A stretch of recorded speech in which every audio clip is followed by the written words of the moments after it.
US and Russia-Ukraine peace talks in Geneva have entered their second day on February 18, 2026.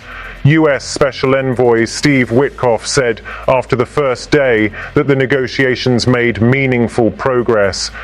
He described the atmosphere as serious and businesslike, but was careful to say that no major breakthroughs have happened yet, and none are expected in the immediate future.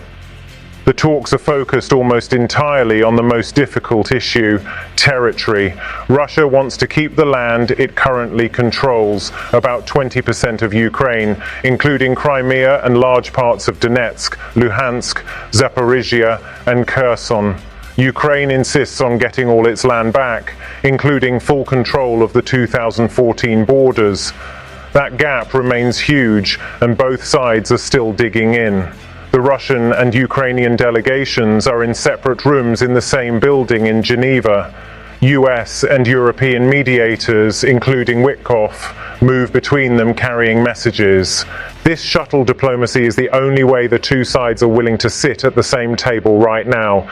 The main reason is pressure from Washington. President Trump has made it very clear he wants this war ended quickly.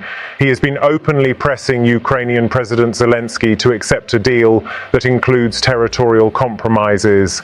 Zelenskyy yesterday called the American pressure unfair and said Ukraine cannot be forced to give up its own land. Trump responded by saying the war has already cost too many lives and too much money, and that a deal is better than endless fighting.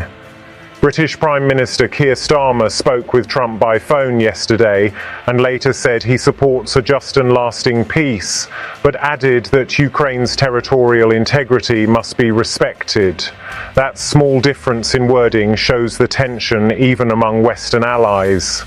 Day one produced some small movement on procedural issues, how future security guarantees might be structured, and how a possible ceasefire could be monitored. Both sides agreed to keep talking today and tomorrow. But on the core question of land, the positions have not moved at all. Russian sources say they will not return any of the 4 regions they have already declared as Russian territory. Ukrainian officials say any deal that leaves Russian troops on Ukrainian soil is unacceptable. Possible consequences are serious. If the talks produce even a limited ceasefire agreement in the next few weeks, it could freeze the front lines where they are today, saving thousands of lives in the short term, but leaving a deeply divided Ukraine. That would be seen as a victory for Russia and a bitter compromise for Ukraine. If the talks collapse, the war will almost certainly intensify.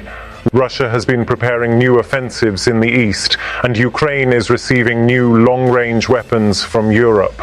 A breakdown could also push Trump to reduce or even cut US military aid to Ukraine, which would be a major blow to Kyiv. Europe is watching very closely. Germany, France, and Poland have all said they will not accept any deal that rewards Russian aggression. At the same time, many European countries are tired of the financial cost of the war and are quietly hoping for a deal that stops the fighting, even if it is imperfect. Energy markets are also reacting. Any sign that the war could drag on longer pushes European gas prices higher. Yesterday, after Witkoff's positive comments, prices eased slightly because investors saw even a small chance of progress. This is classic great power diplomacy under extreme pressure. The United States is using its leverage over both sides, military aid to Ukraine and sanctions on Russia, to force them toward a compromise. Whether that pressure produces a real peace or just a temporary pause remains the biggest open question. The next 48 hours in Geneva will be decisive.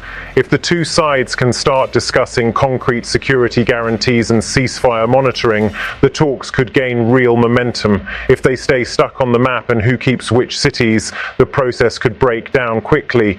Right now, on day 2, the mood is cautious but not hopeless. Progress has been made, but the hardest work is still ahead.